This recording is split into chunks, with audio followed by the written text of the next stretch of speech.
La douleur, voilà un domaine où, en dépit des médicaments et de la technologie, la médecine moderne est souvent mise en échec. Pour soulager les patients, certains médecins ont eu la bonne idée d'emprunter des chemins de traverse. Isabelle Dufour et Jean-Alain Corniolet les ont suivis.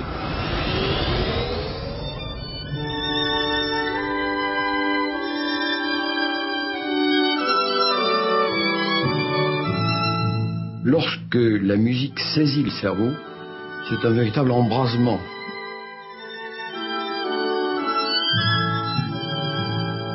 J'avais mal 24 heures sur 24, je dormais plus et j'en pouvais plus. Voilà, je pétais les plombs. La sensation douloureuse ne peut pas être isolée de l'histoire du sujet, des émotions qui saisissent le sujet au moment de la douleur.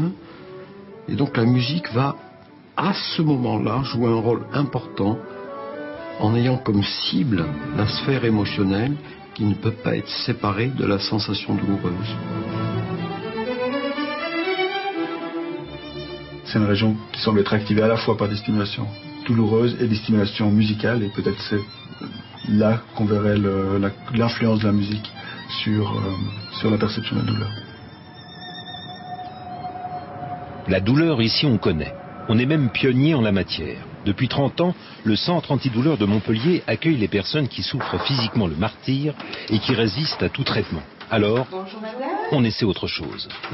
Je vais vous proposer un appareil de musicothérapie et vous allez avoir tout un choix de musique. Voilà, et pendant 20 minutes, vous allez avoir une séance de musicothérapie et vous vous laissez aller à la détente. Sylvie souffre d'une hernie cervicale multi-opérée. En plus d'un traitement classique contre la douleur, elle se laisse tenter par cette séance un peu particulière. Et ça m'a quand même surprise parce que l'hôpital, je ne pensais pas ouvert à ce genre de pratique. Si ça peut nous aider à mieux supporter la douleur et à mieux la gérer, c'est forcément mieux que de prendre un cachet à chaque fois qu'on a mal. Patrick Gignès est responsable d'un service qui peut accueillir 6 patients. Pour ce médecin anesthésiste réanimateur, la complexité de la douleur cautionne la présence de la musique en milieu hospitalier. La chambre 2. Il n'y a pas toujours en effet des techniques scientifiquement prouvées. Alors on est obligé de faire un peu une espèce d'accommodement avec nos principes de médecine scientifique et de double aveugle dans les études ou de médecine fondée sur les preuves. Mais honnêtement, la complexité des patients qui nous sont confiés nous impose cette ouverture d'esprit. Pas étonnant qu'on trouve cette ouverture d'esprit ici. La faculté de médecine de Montpellier, qui jouxte la cathédrale Saint-Pierre, est la plus ancienne en activité du monde. Au XIVe siècle déjà, elle est le carrefour de divers courants de pensée et sa renommée est considérable. Jacques Touchon, professeur en neurologie et doyen honoraire, s'inscrit parfaitement dans ce mouvement. J'ai toujours voulu envisager l'homme souffrant dans sa globalité, inséré dans le monde, dans son réseau relationnel, et déjà pas d'organes malades isolés des autres organes. L'homme comme une unité inscrite dans l'environnement. Et donc je me suis toujours opposé à l'utilisation d'une médecine uniquement technicienne. Il y a 10 ans, Stéphane Guettin, jeune musicothérapeute, est accueilli par Jacques Touchon pour un stage dans le service de rééducation fonctionnelle. Respectant les protocoles scientifiques, il étudie les effets de la musique sur la douleur auprès d'une 40aine de patients.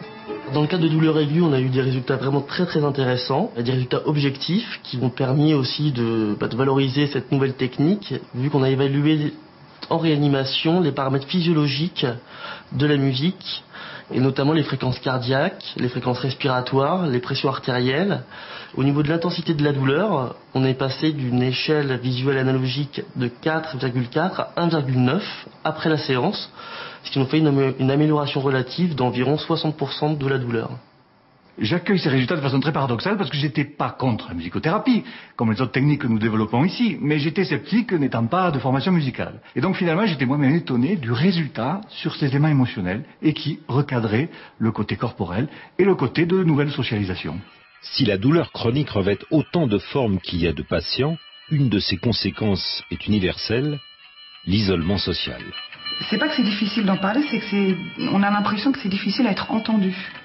On a l'impression que les gens ne nous croient pas et en fait c'est un cercle vicieux et ça ne nous empêche pas d'avoir mal et donc on est dans la douleur, dans le stress et on se sent diminué parce qu'on est obligé de demander tout à tout le monde et ça c'est vraiment très dégradant.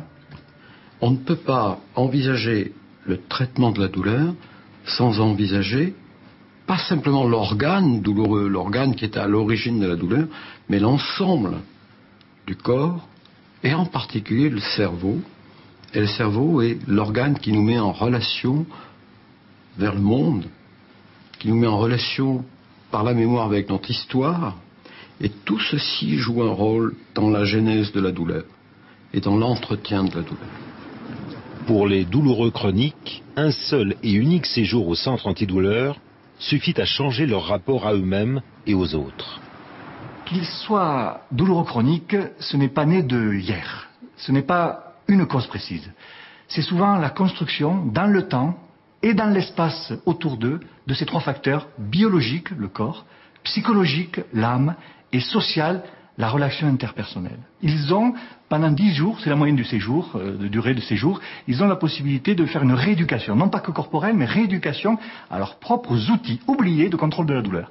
Ce souvenir de 10 jours d'empathie, je ne dis pas d'amour, mais d'attention à leur corporalité, à leurs émotions et à leurs objectifs sociaux, ces 10 jours de positivité restera un souvenir pendant des années. Et ce souvenir est thérapeutique en lui-même. Et en contrebalance les souvenirs négatifs de toutes leurs années précédentes. Ça a été pour moi quelque chose d'extraordinaire d'être reconnue comme souffrante, voilà. Claudine a été hospitalisée il y a 2 ans au centre antidouleur de Montpellier. Avocate d'affaires indépendante, la quarantaine rayonnante, elle a été stoppée dans son élan de vie par des douleurs de plus en plus handicapantes. Une opération inutile, des diagnostics erronés se succèdent et ponctuent des années d'errance médicale. À un certain moment, vous n'osez plus aller chez quelqu'un parce qu'il va de nouveau falloir raconter tout ce qui vous est arrivé. Ça se compte en années. Dire pourquoi vous êtes allé chez un tel, chez un tel, chez un tel. Vous avez l'impression d'être le malade imaginaire, quoi, ou hypocondriaque, ou accro aux médicaments, alors que honnêtement non. À l'hôpital, on diagnostique une fibromyalgie, maladie chronique qui affecte le centre de la douleur. Elle participe alors à une étude sur les effets de la musique sur la douleur. Elle est sceptique. Il fallait noter chaque fois qu'on faisait une séance de musicothérapie quelle musique, quelle séquence on choisissait, et ensuite d'évaluer la douleur avant et après la séance de musicothérapie. Et très sincèrement, après la séance de musicothérapie, le niveau de la douleur avait baissé. Donc ça, j'étais forcée de m'en rendre compte, donc d'admettre.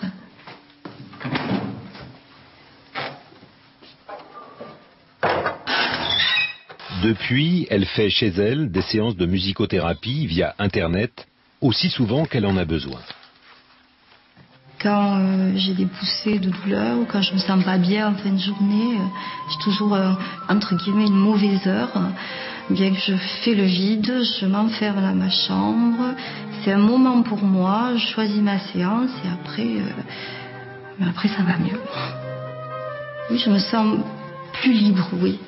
Et puis aussi ravie de prendre moins de médicaments, justement pour pas devenir dépendante. Et puis bon, le médicament aussi, il a une limite. Vous pouvez en prendre le temps, il faut pas dépasser la limite. Tandis que ma foi, la musicothérapie, je peux dépasser autant que je veux. Mais ce n'est pas n'importe quelle musique qui est utilisée pour ces séances d'une vingtaine de minutes. Stéphane Guettin s'est appuyé sur une technique dite du montage en U. L'objectif du montage en U, en fait, est de représenter en début de séance l'état de tension du patient par un rythme assez rapide et qui progressivement va amener le patient à la détente par des variations du rythme musical, de la formation orchestrale et qui va progressivement amener justement le patient à une relaxation profonde.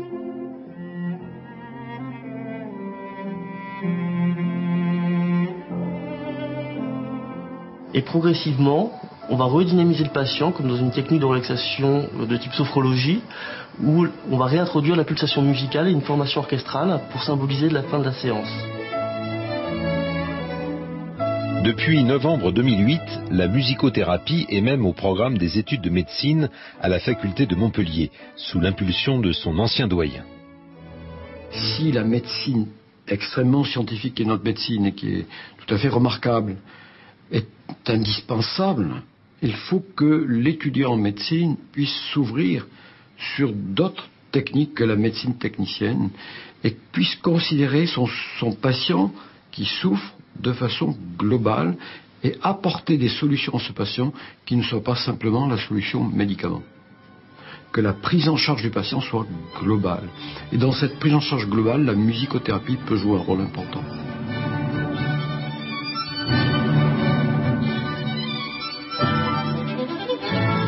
L'écoute de la musique a bel et bien un effet sur la sensation de la douleur. Mais comment ça marche exactement au niveau du cerveau? A-t-on une explication scientifique? Au Centre de neurosciences de l'Université de Genève, dirigé par le professeur Vuillemier, on prend ces questions très au sérieux. On sait que la douleur active deux types de régions au niveau du cerveau, les régions qui sont sensorielles au sens normal, de savoir qu'on est touché, par exemple, ou à un certain endroit, mais active aussi en même temps et en parallèle en fait des régions liées aux émotions. En fait, on sait que ces deuxièmes ensembles de régions aussi sont activées par la musique, donc potentiellement c'est des régions qui pourraient être occupées par traiter l'information musicale et moins traiter et répondre aux informations de douleur. Et c'est peut-être là un des effets physiologiques en fait de l'effet de la musique sur la douleur.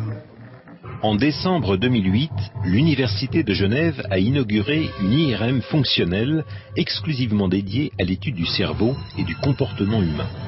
6 millions de francs pour étudier nos émotions.